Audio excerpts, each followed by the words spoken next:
Hey YouTube, I'm Lucky, and Season 10 of Trials is about to come to an end pretty soon here. We have exactly 2 weekends of Trials left before the new season, and so I wanted to give a video basically summarizing my thoughts on this season so far. I want to go over the good, the bad, and the ugly. So let's start with the good. When Trials was first announced, it was announced as Trials of Osiris, which was good to hear considering that Trials of the Nine was a big failure, and it was good to hear that Destiny was going to go back to Trials of Osiris, which was the beloved game mode inside Destiny 1. With similar rules and playstyle, we would almost certainly get a similar Destiny 1 experience inside Trials of Osiris 2.0. And while I'm not a big fan of recycled content, I don't like to play content or replay content like I feel like I've already done back in Destiny 1. I was a big fan of this method because this was the best possible way to begin Trials inside Destiny 2, because we could at very least start with the best version of Trials inside Destiny 2 and then go from there. And that was what I was excited for, was that we would start with what we knew for certain was the best version of Trials, the way it was in Destiny 1, and we could progress from there. And that's why I have been excited for the following season. Season 11, 12, and 13 I know will be better versions of Season 10 Trials, and I knew that the initial season was going to be kind of rough. But boy, did I underestimate how rough it was going to be. You see, hacking inside Destiny 2 wasn't really an issue prior to Trials of Osiris 2.0 inside Destiny 2. You didn't really see hacking a whole lot. It didn't happen a ton. In part, that was due to Destiny 2 originally being on the Battle.net launcher, which Battle.net is known for having a much better track record in cheating in video games than Steam. Steam is known for being one of the absolute worst launchers for cheats. And I don't know why that is. I'm not an expert in different launchers. All I know is that that is the reputation that Steam has, that there are a ton of cheaters in all games on Steam, and that it is much easier to cheat when games are on Steam than when they're on other launchers. And with the game becoming free to play as well, Bungie seriously underestimated the insanity that was going to ensue with the cheating that was going to happen inside Destiny 2's Trials of Osiris. When Season 10 first began, it only took a few days before we just saw the insanity of cheats going on. We would see people infinitely respawning, people shooting full auto Whisper of the Worms, people teleporting across the map, shooting infinite supers, aimbotting, wall hacks, you name it. The start was extremely rough for the first few weeks, but to Bungie's credit though, that type of hacking, the really insane hacking, has definitely died down quite a bit. I have not played against anyone respawning, I have not played against anyone firing infinite supers or firing infinite power ammo. So whatever Bungie is doing with their anti-cheat, it's definitely working with the absolute crazy stuff.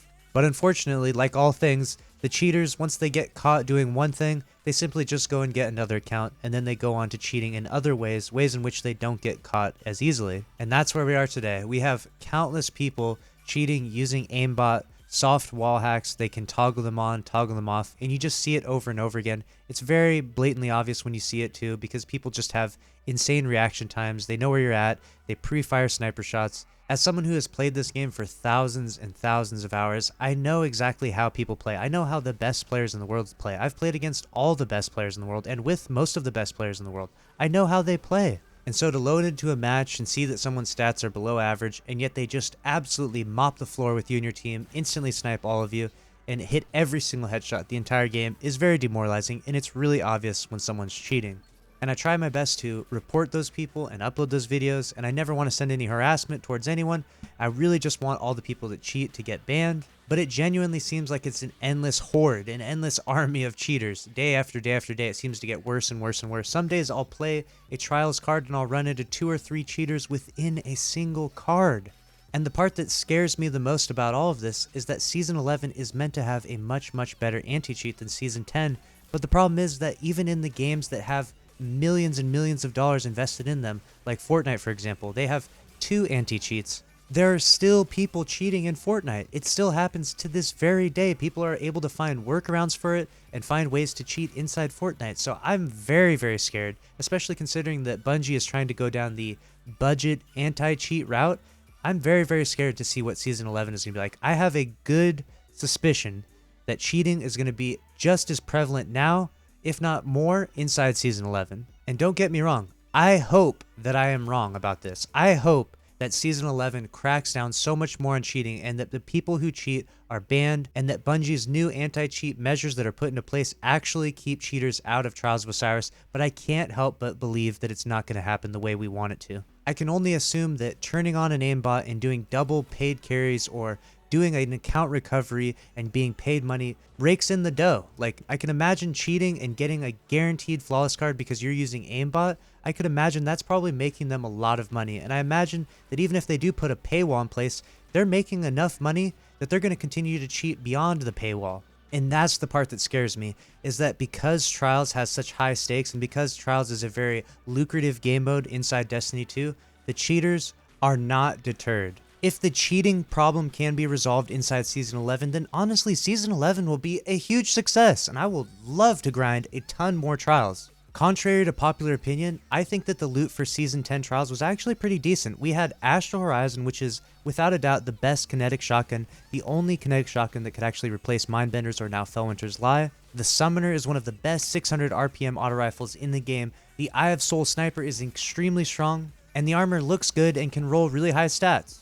And although I would like to see a big improvement and increase in the rewarding loot for Season 11, I will say that Season 10's loot wasn't that bad. Obviously, there's room for improvement. There's always room for improvement when it comes to loot. We always want the loot from a pinnacle activity to be the most rewarding and the best loot in the game, because that's what incentivizes us to play it and to get those 3 wins, 5 wins, 7 wins, flawless, whatever it may be. The no 3 wins equals no loot dilemma was an issue early on. Also, map rotation was a big issue that we found out later on. But both of those things have now been completely addressed by Bungie, and now, thankfully, we are on a completely randomized map rotation, which was able to happen in a very timely manner, which was pretty cool. And so if I'm giving my opinion and my honest summary of Season 10 as someone who has played every single day of Trials since the first day it's come out in D1 all the way until now, I'm going to say that Season 10 Trials was, unfortunately, a failure, but not a complete failure. And the silver lining that I'm going to highlight in this is that if we could reimagine this season without cheating, without DDoS, and without the incessant amount of error codes, then this season honestly might have been not that bad. And hopefully, fingers crossed, Season 11 will bring big changes to all of those issues. Bungie has been screamed at, yelled at, and ripped a new one over and over and over again on every social media platform, and they know what they need to do in Season 11 for it to be a success. Hopefully they can deliver. I will be giving it a try, and I want you to let me know in the comment section below, will you be giving Season 11 a try, and do you agree with my thoughts and opinions and my assessment of Season 10? I'm definitely interested in knowing and reading the comments below. Thank you all so much for watching this video. I appreciate you. Make sure to subscribe if you want more content like this, and I'll see you in the next one. Later.